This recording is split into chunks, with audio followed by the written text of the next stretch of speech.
एक पुरानी सी इमारत में एक वैद्य जी का मकान था। वे परिवार सहित उस इमारत के पिछले हिस्से में रहते थे और अगले हिस्से में दवाखाना खोल रखा था।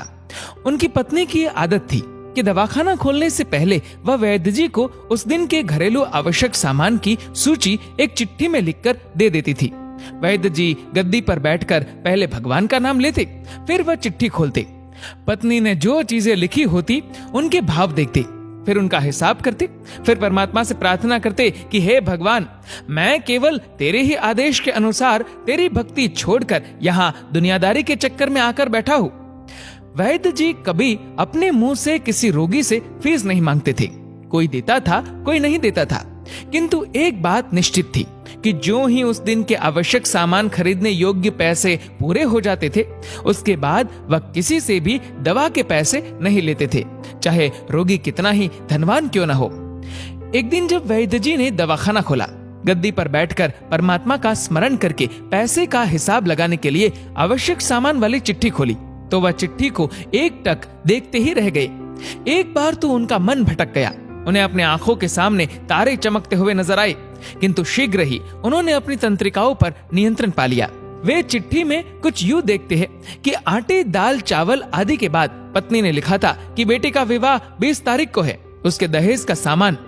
कुछ देर तो वैद्य जी सोचते रहे, फिर बाकी चीजों की कीमत लिखने के बाद दहेज के सामने लिखा, ये काम परमात्मा का है, परमात्मा जाने। एक दो रोगी जो आए हुए थे, उन्हें वैद्य जी ने देखकर दवाई देना शुरू कर दिया। इसी दौरान एक बड़ी सी कार उनके दवाखाने के सामने आकर रुकी। वैद्य जी ने कोई खास तवज्जो नहीं दी, क्योंकि कई कारों वाले उनके पास आते रहते थे। जब पूर्व उपस्थित मरीज दवाई लेकर चले गए, तो वह सूटेड बूटेड साहब कार से बाहर निकले और नमस्ते करके बेंच पर बैठ गए। वैद्य जी ने कहा कि अगर आपको अपने लिए दवा लेनी है तो इधर स्टूल पर आए, ताकि आपकी नाड़ी देख लूं, और अगर किसी रोगी के लिए दवाई लेकर जानी है तो बीमारी की स्थिति का वर्णन करें। वह साहब कहने लगे, वैद्य जी, आपने मुझे पहचाना नहीं। मेरा नाम कृष्णलाल है, लेकिन आप मुझे पहचान भी कैसे सकते हैं, क्योंकि मैं 15-16 साल बाद आपके दवाखाने पर आया हूँ। आपको पिछली मुलाकात का हाल सुनाता हूँ, फिर आपको सारी बात याद आ जाएगी। जब मैं पहली बार यहाँ आया था, तब मुझे लगा कि मैं खुद नहीं आया था, अपितु ईश्वर मुझे आपके पास ले आए थे, क्योंकि ईश्वर मुझ पर कृपा करना चाहते थे और मेरा घर आबाद करना चाहते थे। मैं तो कार से अपने घर जा रहा था, पर ठीक आपके दवाखाने के सामने हमारी कार पंक्चर हो गई। ड्राइवर कार का पहिया उतार कर पंक्चर लगवाने चला गया। आपने देखा कि गर्मी में मैं कार के पास खड़ा था, तो आप मेरे पास आए और दवाखाने की ओर इशारा किया और कहा कि इधर आकर कुर्सी पर बैठ जाए। अंधा क्या चाहे, दो आंखें, और मैं आकर कुर्सी पर बैठ गया। ड्राइवर ने कुछ ज्यादा ही देर लगा दी थी।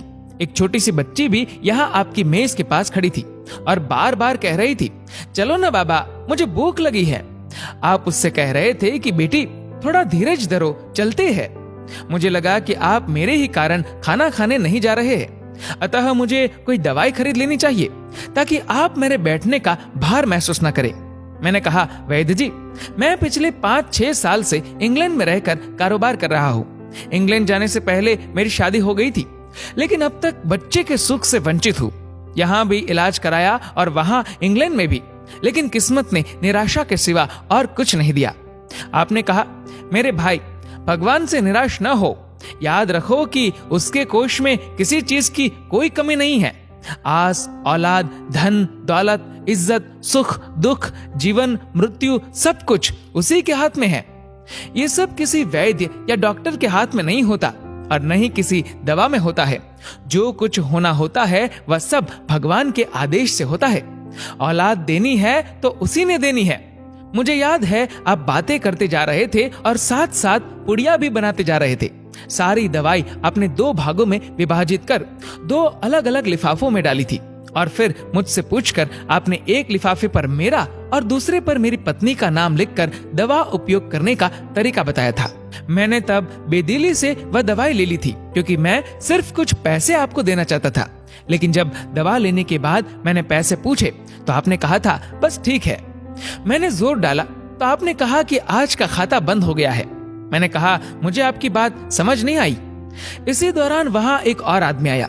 उसने हमारी चर्चा सुनकर मुझे बताया कि खाता बंद होने का मतलब ये है कि आज के घरेलू खर्च के लिए जितनी राशि वैद्य जी ने भगवान से मांगी थी वह ईश्वर ने उन्हें दे दी है। अधिक पैसे वे नहीं ले सकते। मैं कुछ हैरान हुआ और हृदय में कुछ लज्जित भी कि मेरे विचार कितने निम्न थे और ये सरल चित्त वैद्य कितना महान है। खैर, मैंने जब घर जाकर पत्नी को औषधि दिखाई और सारी बात बताई तो उसके मुंह से निकला वो इंसान नहीं कोई देवता है और उसकी दी हुई दवा ही हमारे मन की मुराद पूरी करने का कारण बनेगी। और वही हुआ। आज मेरे घर में 2 फूल खिले हुए हैं। हम दोनों पति पत्नी हर समय आपके लिए प्रार्थना करते रहते हैं। इतने साल तक कारोबार ने फुर्सत ही न दी कि स्वयं आकर आपसे धन्यवाद के 2 शब्द ही कह जाता। इतने बरसों बाद आज भारत आया हो तो कार केवल यहीं रोकी है। वैद्य जी, हमारा सारा परिवार इंग्लैंड में सेटल हो चुका है। केवल मेरी एक विधवा बहन अपनी बेटी के साथ भारत में रहती है। हमारी भांजी की शादी इस महीने की 21 तारीख को होनी है। न जाने क्यों जब जब मैं अपनी भांजी के भात के लिए कोई सामान खरीदता था तो मेरी आंखों के सामने आपकी वह छोटी सी बेटी भी आ जाती थी और हर सामान मैं दोहरा खरीद लेता था।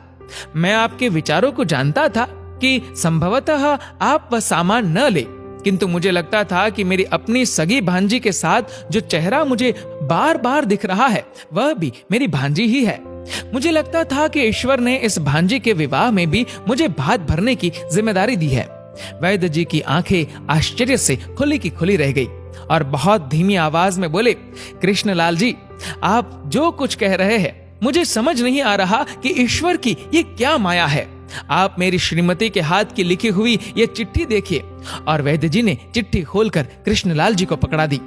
वहां उपस्थित सभी ये देखकर हैरान रह गए कि दहेज के सामान के सामने लिखा हुआ था कि ये काम परमात्मा का है, परमात्मा जाने।